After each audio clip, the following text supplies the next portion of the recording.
pada surah para aulia. Kenapa? Karena kita ini adalah mereka orang-orang yang ikut kepada aulia Allah yang menjadi unggulan. Dan majelis-majelis termasuk kediaman tempat tinggal para orang-orang yang ibadah kepada aulianya dijadikan tempat atau dijadikan sarana atau rumah-rumah yang diisi oleh orang-orang yang mengingat Allah. Fi buyutin adinallahu fa wa yudkaru bihas. Di dalam rumah-rumah Allah akan turunkan kewenangan. Adil Allah itu kewenangan Allah. Allah berikan kewenangan Allah dengan apa? Dengan berbagai macam kewenangan. Kenapa? Karena di dalam rumah itu diisi oleh orang-orang yang mengingat Allah dengan ismudatnya. Kenapa kalau pihasmu di situ pihasmu ada fi, ada alif lam, menunjukkan kalimat isim ma'rifat, yaitu mereka-mereka yang ismudat Allah khusus yang tertanam di dalam kalbunya. Ya, mereka orang yang di dalam rumah itu yang mengingat Allah dengan mengagungkan ismudatnya Allah. Ada alif lam di situ isim ma'rifat. Isim ma'rifat itu menunjukkan kata yang khusus, kalimat khusus. Jadi dikhususkan buat mereka hamba Allah yang memang benar-benar di dalam kalbunya itu ada ismudat. Melainkan mereka-mereka yang bukan hanya dengan lisan dia mendawamkan kalimat la ilaha illallah, tetapi di dalam kalbunya juga wa yudhkaru fi hasmu. Di dalam kalbunya itu selalu mengingat Allah dengan asma-Nya.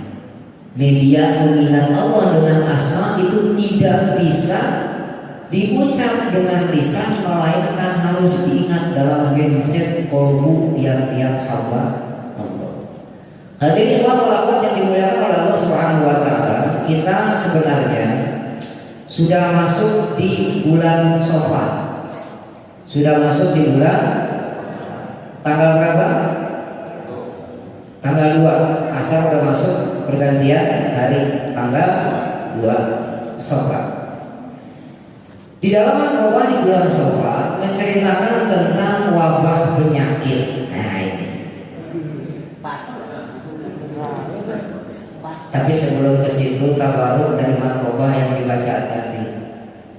Kita ikut Suryalaya, kalau belum manakib dari pusat tetap yang dibaca makobah tahun lalu. Karena saya dapat bocoran dari sponsor, katanya di sini manakib perdana lagi katanya.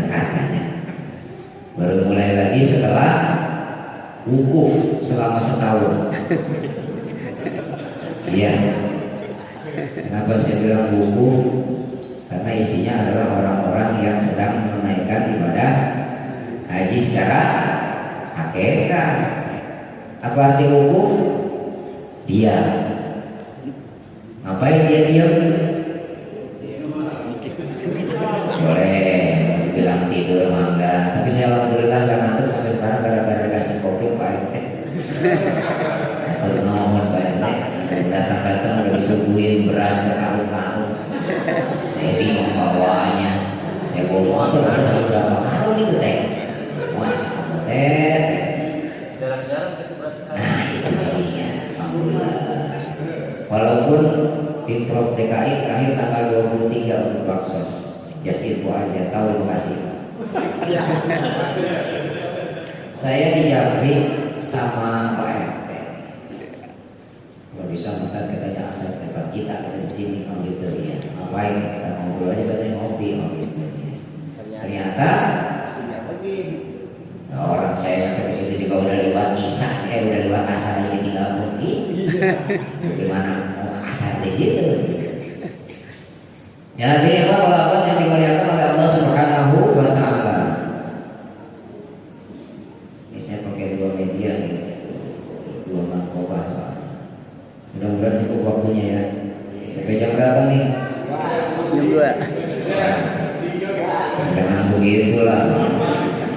Jauh saya ini.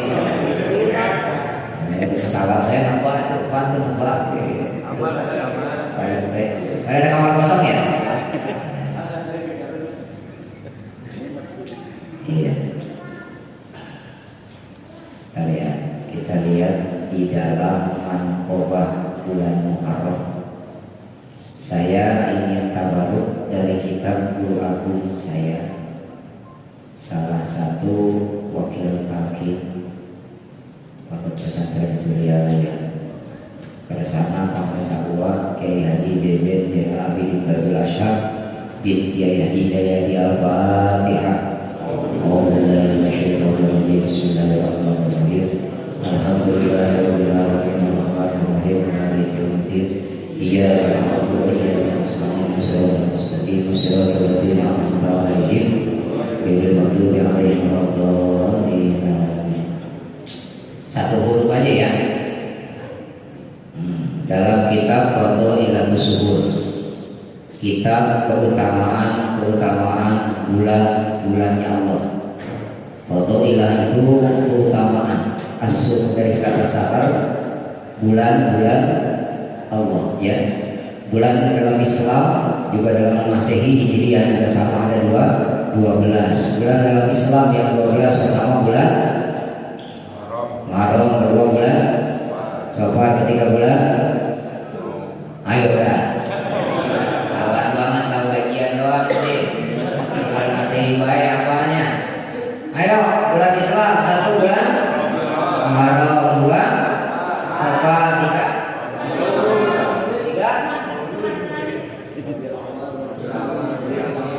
tiga Syawal, dari Syawal terus Rabiul Syawal, terus Rabiul Sani, Jumadil Sani, terus Rajab, terus Rajab. Habis Rajab ngapain? Apa tadi apa? Udah murawahan baik. Masya Allah. Lanjut. Bulan apa? Ramadan. Rajab, Ramadan, terus Syawal, terus Dzulqa'dah, Saya punya nama anak Apit disebutin gue ya. Ada 12 bulan. Yang pertama bulan Muharram. Bismillahirrahmanirrahim. Fasal awal fi syahril Muharram. Pasal yang pertama ingin menerangkan tentang bulan Muharram. Walahu arba'atu ahrufin. Muharram itu punya 4 huruf. Wahia yaitu al-mim, yang pertama huruf mim. Terus wal ha, yang kedua huruf ha. Warra, yang ketiga huruf ra. Wa mim usani, dan yang keempat huruf mim kedua. Jadi mimnya ada berapa? Ada 2, mim yang pertama di awal, mim yang terakhir ada di ujung kata Muharram. Baik.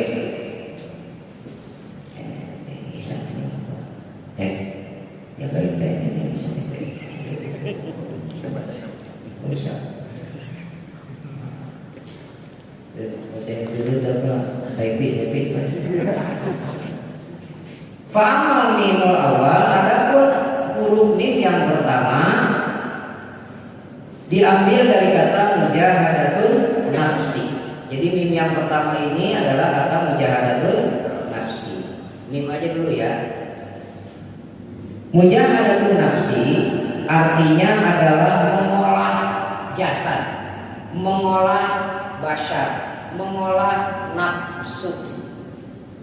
Lepas nafsu ya, kita kadang mengartikan nafsu itu kaitannya dengan sifat orang. Wah, dia mah nafsunya gede banget, gak boleh kecuali dikit, nambah.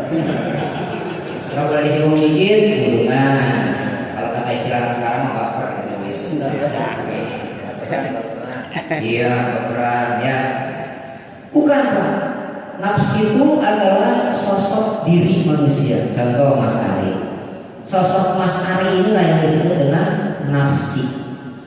Ya, bahasa Al-Qur'annya adalah nafas. Tadi Qari dibaca A'udzubillahi minasyaitonirrajim. Bismillahirrahmanirrahim. Ya ayyuhalladzina amanu taqullaha wa tanzur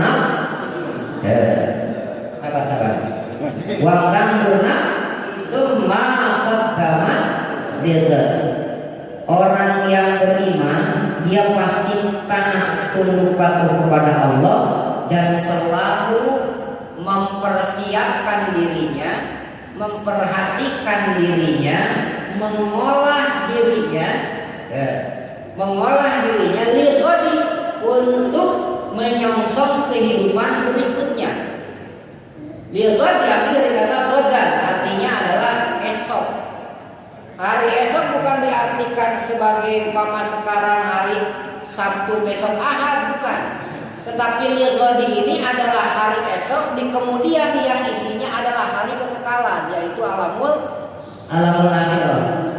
Jadi orang yang mempercayai Allah, taat tunduk dia kepada Allah, dan dia memperhatikan dirinya untuk selalu membekali dirinya, mengolah dirinya dalam rangka menyongsong kehidupan berikutnya.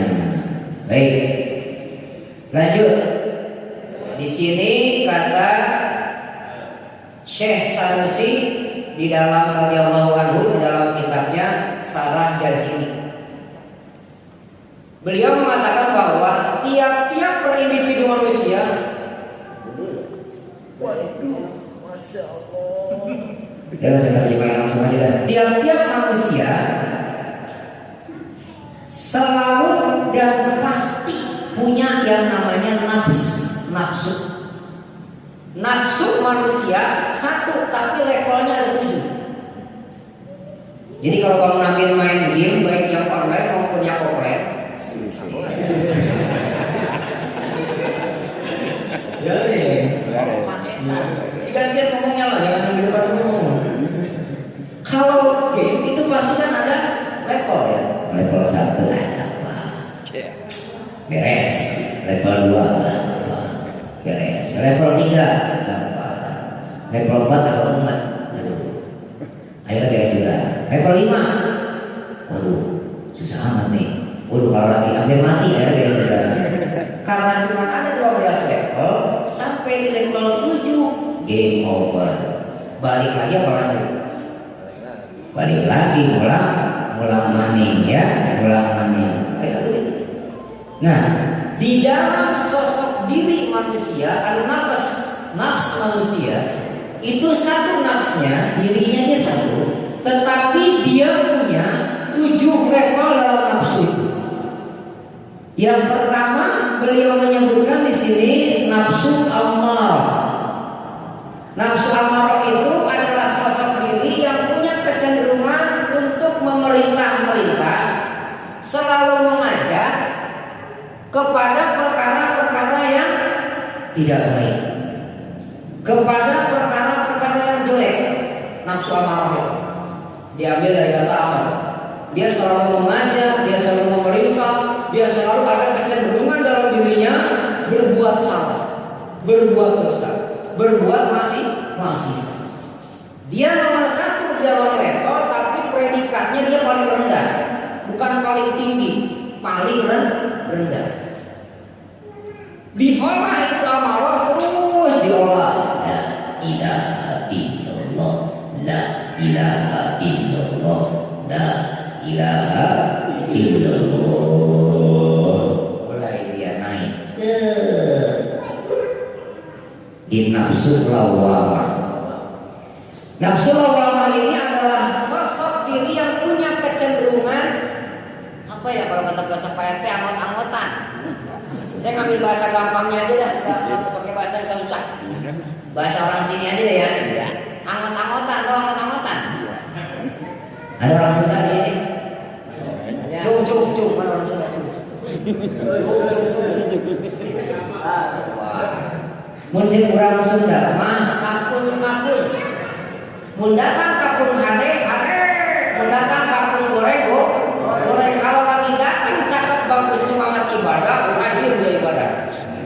Tapi kalau dia lagi datang malasnya, boro-boro sholat fardu yang sunnah, apalagi puasa, sering dia tinggal sholat yang fardu, bisa dilewat, bisa ditanggapi. Tapi kalau lagi datang rajinnya, sifat malah ya, sifat kemalaikatan hingga di dalam Mas Ari misalnya gitu. Itu kalau sholat tahajud misalnya nih ada 50 rakaat dia kerjain semua. Setelah dia kerjakan, dia merasa kurang. Persis kayak orang gak mau makan 3 tahun.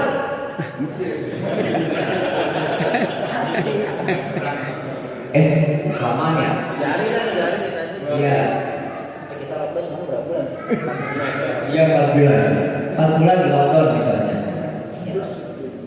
Apa yang terjadi ketika datang ada waktu dia punya makanan, wah, mumpung ada makanan pokok habis, belum kenyang, lapar lagi, cari lagi terus selalu merasa lapar. Itu kalau lagi datang cakepnya tuh. Jadi jangan kaget. Di dalam diri manusia itu ada sifat robania, ada sifat saitonia, ada sifat robania, ada sifat saitonia, ada sifat hewania. Jadi kalau lagi datang cakepnya, sifat robanianya mulai berfungsi. Apa itu sifat robania? Sifat-sifat ketuhanan, sifat ketuhanan, sifat Allah yang wajib diketahui ada berapa? Ayo yang belajar bijak, tauhid. Ada berapa? Tuh kata Pak Ketua ada 2 Bu. Yang pertama apa?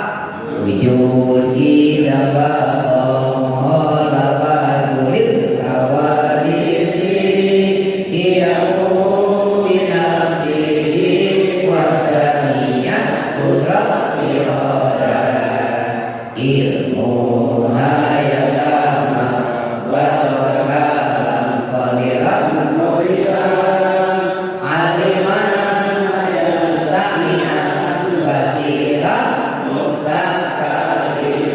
pinter anak seperti dia. Ngajarin anak Pak ya. Awas jangan sembarangan. Itu bukan ilmu kelas mukadi. Itu ilmu kelas aulia. Sifat Allah kok direndahkan. Kadang orang merasa malu. Kok sama sih pengajiannya? Dari latarnya kayak anak saya di TPA. Jangan dilihat latarnya, jangan dilihat untuk memahami sifat yang 20, tetapi lihat itu ilmu tauhid. Ilmu tentang sifat Allah yang wajib diketahui yang ada 20. Jadi kalau kita sedang menyikapi sifat Allah yang 20, dari sifat Allah yang 20 itu Allah titipkan di dalam diri kita masing-masing. Makanya saya bilang, ini yang hadir di sini semua calon waliul. Kenapa? Karena sudah mulai diberikan kepahaman sedikit demi sedikit, dia mulai mengolah nafsunya, dia mulai mengolah dirinya. Jadi jangan mandek dari amarah, mandek dari selalu berbuat jahat, berbuat gak benar. Kali-kali lah ada sifat amat-amatannya lah. Dan lawamah ini sifat yang memang hanya pengakuan salah dalam dirinya. Cuman baru sampai di pengakuan salah. Aduh ya Allah, kemarin saya dolim, saya ngomongin ke orang, ngomongin pula dosa saya. Allah merasa bersalah. Ya Allah, semalam saya keliwat tahajud ya Allah gara-gara menunaikan kewajiban batin sama bini ya Allah. Panjang. Dua ini juga nambah lagi. Biasa duha 8 rakaat. Karena waktunya mepet kerjain 2 rakaat ya Allah. Biasa 12 punya utang ya Allah. Biasa 8 rakaat punya utang baru melaksanain 2 rakaat ya Allah. Tapi dia tidak melakukan perubahan. Itu sampai lawamah. Jadi kalau lawamah itu sosok diri yang selalu mengaku dosa, mengaku salah, mengaku dolim, mengaku dia ahli maksiat, mengaku selalu mendolimi makhluk-makhluk Allah, tapi belum ada perubahan. Persis kayak orang naik motor lewat di jalan umpamanya di pasar Tambun, dia nginjek lubang. Besoknya dia lewat situ, dia nginjek lubang lagi, balik ada loh. Aman itu. Gak bisa hindar gitu. Perasaan kalau kemarin di sini, sekarang namanya di sini, nah tanda-tanda. Ya. Baru ada pengakuan salah, tetapi dibandingkan dengan amarah dia masih mending.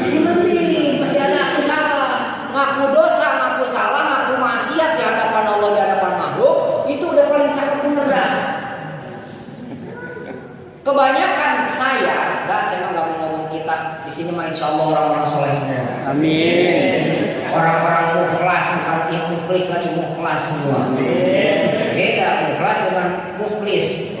Ya, kalau mukhlas jor-joran dia, zero, udah legowo bae lah, boleh gimana juga. Tapi kalau muflis perlu ada media yang bikin dia jadi muflis. Jadi nggak campur ke mana-mana. Sampai mana tadi? Kawamah, kapur-kapur, ya. Nah, ketika datang sifat Allah yang 20 hingga di dalam dirinya, saya ambil satu aja ya. Enggak, dua. Dalam sifat yang 20 ada nggak sifat sama? Arti sama apa? Maha mendengar. Ada lagi sifat qabid, basit, ya. Ya, sifat Allah ada qabid, ada basit, memberi, menahan. Bukan take and give, bukan, tapi qabid, basit. Allah memberi, tapi Allah juga menahan. Maha memberi, maha menahan. Kenapa?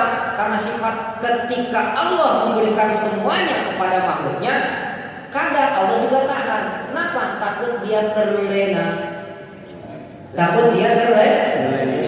Siapa terlena pastinya terlena. Ya udahlah. Dia kan terlena. Makanya mau ditahan. Ketika dia berdoa kepada Allah, ya Allah istajib doa ya Allah, istajib doa ya Allah. Dalam duha, itu duha. Kalau saya perhatikan doanya itu pasti nodong Allah. Allah ditodong. Allahumma inna duha kalinya. Allahumma inna rizqi bisa panggil juga Allah. Rizki saya masih di langit. Wa inna nabil abdi wa akhrihu. Ya Allah, kalau masih mendem dalam bumi keluarin ya Allah. Baik karena baik karena banyak dan fakoribu yang jauh ya Allah deketin. Ya Allah, ya Rasulullah. Kalau saya bahasakan mungkin orang nyelunap puisi. Apa itu yang jadi Tuhan itu? Rumus mana ini? Jadi Allah ada qabid, ada basit.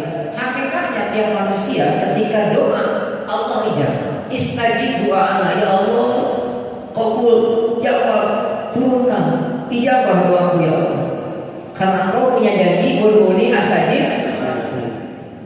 Hakikatnya kita berdoa, Allah akan jawab, Allah akan ijabah, dan Allah akan pastikan doa itu diterima oleh Allah.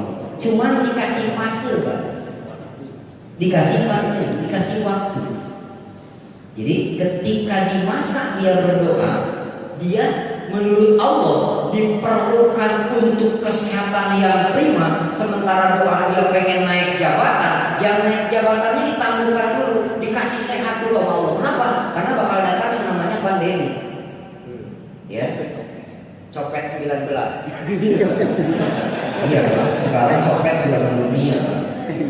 Saya punya teman kuliah sama-sama ikut taklim coret. Sekarang katanya jangan banyak copet di mana-mana. Ya udah, iya, copetnya udah mendunia. Copetnya apa? Itu copet lain. Covid bro, Covid. Oh, Covid ya? Iya, gue baca aslinya, gue mau Betawi. Covid dia baca copet. Akhirnya bahwa yang dimuliakan oleh Allah Subhanahu wa Ta'ala diberikan kesehatan dulu, yang prima, keluarganya sehat, anak, istri, kalau punya menantu, punya cucu dikasih sehat. Naik jabatannya ditarik dulu. Nah begitu datang satu masa dia minta doa kepada Allah sedang dalam keadaan kolek, ya.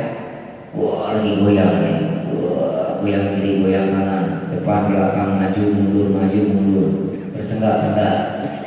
Nah baru itu dikeluarin doa yang kemarin beberapa tahun baru dikeluarin. Tiba-tiba bosnya manggil, prestasi kamu bagus, kamu sudah royal dalam perusahaan, saya akan kasih royalti buat kamu. Alhamdulillah. Oh, jadi yakinlah udhuni astajib lakum, semua doa Allah akan ijabah, tergantung bagaimana yang menjadi kebutuhan kita saat itu. Allah Maha tahu kebutuhan kita sekarang itu apa. Saya pokoknya hari ini perlu ngopi, bikin kopi.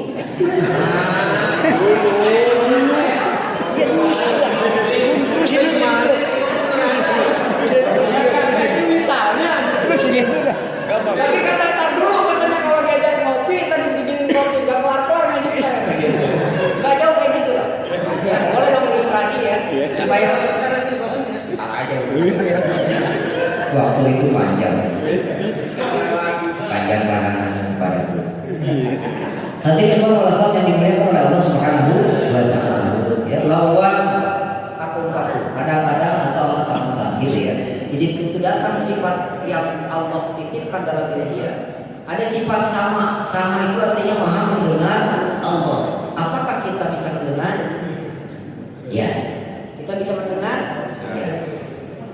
Pendengaran kita adalah pendengaran karunia Allah.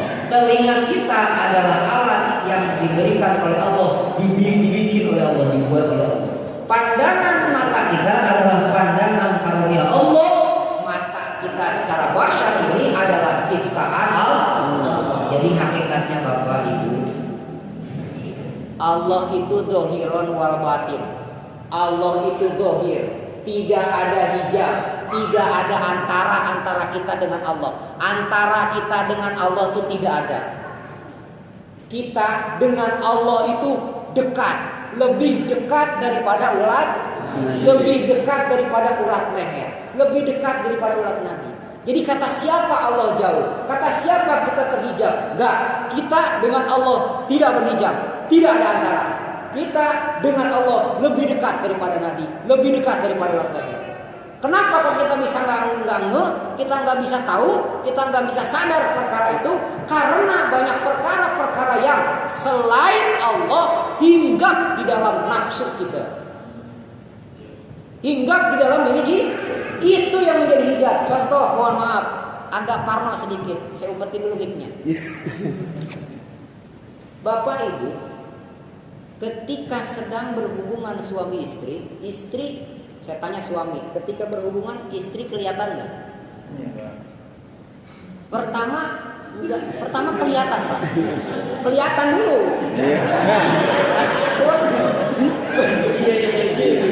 Nggak, ini yang standar aja lah. Untuk gini Pak, ini ngaji susah Pak. Ngaji kayak gini susah. Kita perlu ada ilustrasi, pendekatan supaya mustami, audiens bisa memahami. Walaupun agak sedikit jorang gitu. Apa?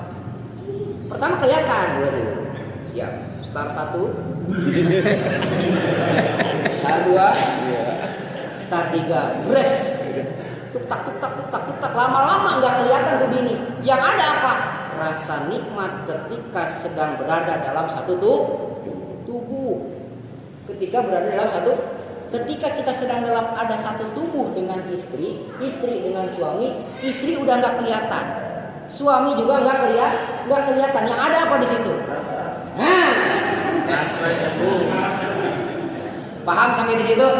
Tuh, Allah lebih daripada itu. Kenapa dibilang Allah itu tidak ada antaranya? Kenapa Allah itu dengan kita tidak ada hijabnya? Kalau Allah ada antara dengan kita, kalau Allah ada hijab dengan kita, repot Pak. Kenapa? Karena semua aktivitas kita itu peran daripada Allah. La haula wala quwwata illa billahil aliyyil azim. Banyak dicas dulu Pak Tua.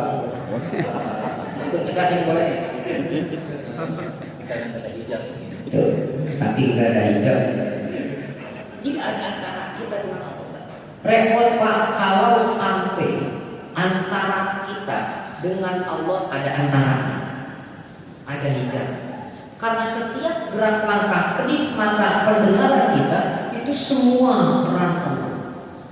Dan yang bisa menyadari hal demikian adalah mereka yang mengolah dirinya, yang mengolah nafsunya. Dari 7 level nafsu dalam diri dia diolah, amarahnya diolah.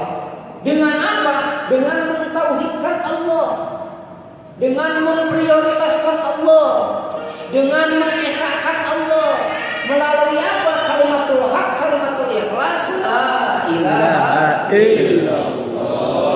Jadi jangan dikira Bapak dikir tiap habis selesai melaksanakan sholat fardu itu sedang dalam proses naik tingkat dalam nafsiyah kita. Itu ada proses kenaikan nafsiyah dalam diri kita. Jadi jangan pernah punya anggapan dikir sekian tahun, dikir udah lama, tapi kok masih begini-begini aja. Ukur nikmat itu, buru-buru balik lagi ziarah ke makam sahabat, minta takdir nanti. Karena hakikatnya orang yang sedang mendekatkan diri, membersihkan diri melalui kalimat thayyibah, la ilaha illallah, dia sedang dalam proses mengolah dirinya. Dia sedang dalam proses mengolah level nafsu yang ada dalam dirinya. Coba sekarang kita muhasabah, evaluasi flashback, review ke belakang. Ya review ke belakang ya. Iya. Rasanya olok badan. Kita review. Dulu belajar zikir dengan sekarang sudah belajar zikir, apakah ada perubahan dalam sifat kita? Jawab dalam diri masing-masing. Pasti ada. Misalnya yang tadinya gampang marah jadi agak kalem. Itu jangan dihilangkan. Itu nikmat terbesar dari Allah. Itu karunia terbesar dari Allah. Yang tadinya sering penuh orang kalau ngobrol gak jauh daripada keluhan-keluhan.